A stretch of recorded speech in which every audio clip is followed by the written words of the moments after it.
Andy, thank you. Andy. It is 12 minutes past 8. So ministers are being urged to ban energy suppliers from forcing people onto prepayment meters. Citizens Advice estimate 3.2 million people were cut off last year as they couldn't afford to top up. Well, joining us now is Morgan Wild, Head of Policy at Citizens Advice. And from southwest London, Cecilia Klinchek, whose family were left with no heating or hot water in freezing temperatures last month after their energy company forcibly installed a prepayment meter. So, utterly miserable. Morgan's going to detail how you're not alone in this misery, but tell us how your circumstances arose. How did you come to find yourself on the prepayment meter and left in the cold and dark? Good morning to everybody. Yes, my name is Cecilia. My mum and I just came home on the 7th of December and literally walked in, and we came in with our keys, so we didn't see any forced entry. But as I walked into the kitchen, I saw all my daughter's cutlery, plates and cups all over the floor with a letter on the counter. And immediately I looked at it and I saw it's from SSE, which is now called OVO Energy. And it literally stated that the amount that was owed and that we are changed to a top-up meter. So I wasn't aware that that was going to happen. I knew that I had a debt because obviously I've contacted our gas supply company from end of October. So I was in contact with them from end of October all the way through December to tell them that I will pay on the 9th of December. Please wait till then. We just had some excruciating circumstances happen to us. So obviously I was short of the money. But obviously they didn't wait because they came in on the 7th, pardon me, and changed us to a top-up meter. Cecilia, I can't imagine what that must have been like for you and your mother to come back into the house and suddenly notice that someone had been into the house and had strewn all of your daughter's cutlery and plates and stuff over the floor, hadn't put them back, and no one had made sure that you were aware that this was going to happen. How did that make you feel? I was terrified. I was so scared, and my mom didn't want to be left alone in the flat. On that specific day, I had to take my daughter to my best friend's house because the flat was so cold. Obviously, I left my mom here because she's 90. I didn't want to make her travel back and forth, but she was so scared while I was gone. Aww. So I rushed back, tried to get on the phone, and I was on the phone, let's say, 15 hours from the 7th of December till the 13th, 14th of December, all in total, being on hold, being transferred to people, not being able to get anything sorted with anyone. We found out that obviously we didn't get a top-up card, but it was because the debt department didn't communicate it through to the top-up department. So their communication was lack, and this is one of the reasons why we didn't get a top-up card. So not just with you, but within their own business, within their own departments, they're making huge mistakes that have impacts on you. What's been the impact of having this top-up meter now for you, Cecilia? Well, luckily, we don't have it anymore. So as Nova Media contacted the PR of SSE, now known as OVO Energy, that same day, in the evening on, I think it was the 14th of December, which is a Wednesday, they came in and changed it back to a normal meter. So do you feel that was because of media input? Or do you worry that if you'd not had that public platform, if you like, you might still be in the same place? Yes, definitely. Extraordinary. Well, look, OVO Energy, don't go anywhere, Cecilia, but OVO Energy has told us that they're very sorry that you were in this position. They visited the property to install a smart credit meter. They've also advised that they will support the family with an affordable repayment plan to cover the cost of their usage. But Morgan, you know, unfortunately, that stat that we talked about earlier in the programme, one person in every 10 seconds last year was finding themselves cut off in the cold and the dark because of these prepayment false installments.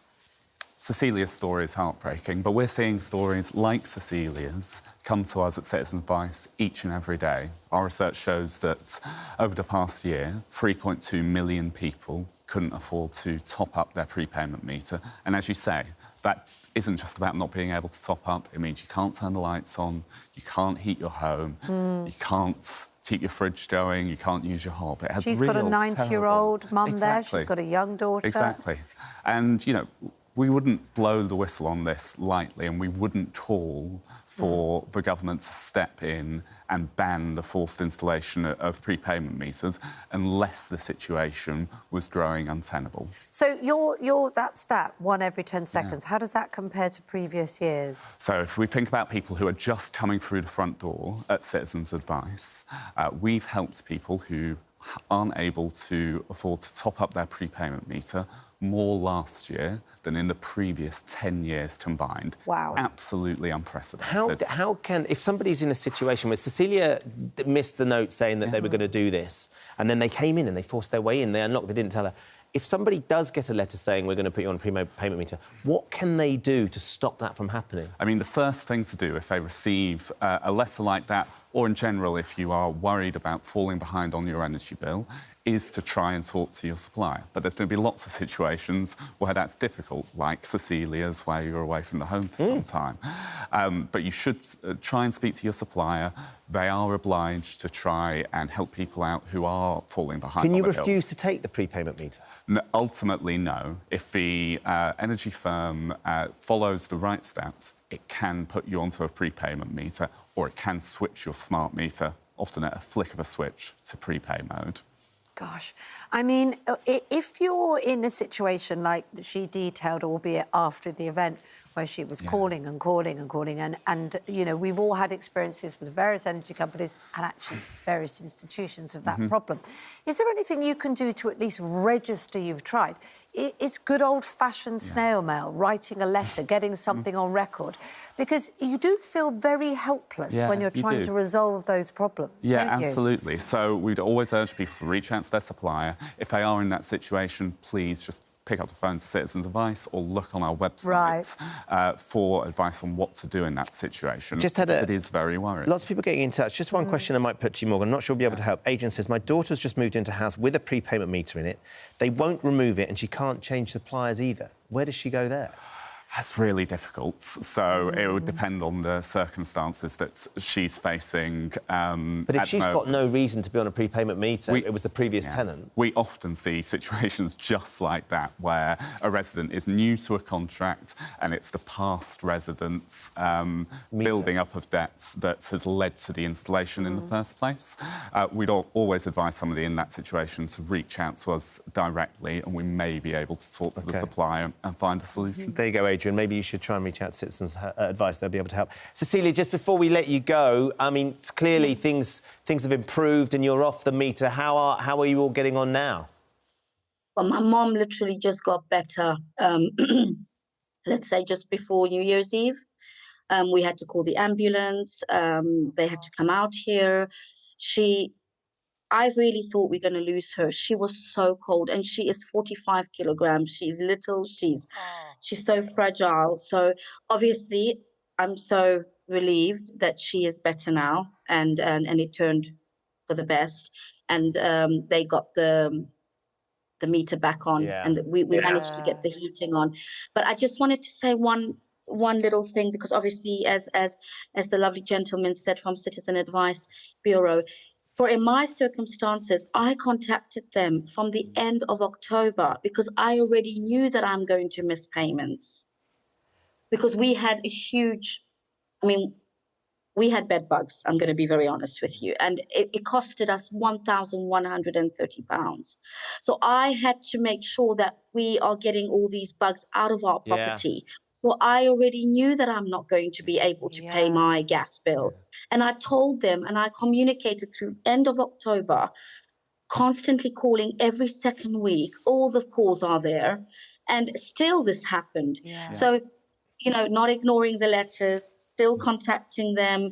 communicating with them, and still this happened. That's very scary for me, because It is, what Cecilia. more can I do? She did. I mean, that's the point, though, isn't it, Morgan? She did everything that she should have done. She's warned them. She's through no fault of their own. They're having to massive outlay. Yeah. And I could come here and say what the normal advice would be, but it's plain that the system isn't working, and that's why the government has to step in. Let's hope they do. So, and have you had any noises back from the government that they're hearing you? So the governments are saying that they're looking at the situation closely. Yeah. I mean, it really is an urgent situation. We have a statement from Ofgem. They said that energy suppliers need to have exhausted all other options, particularly when a warranty is required to enter a vulnerable couple's home.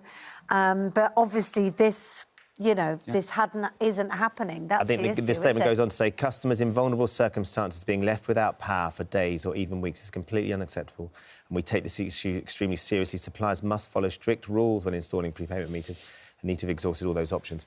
The reality is, you know what, Cecilia did everything she could to warn her energy company.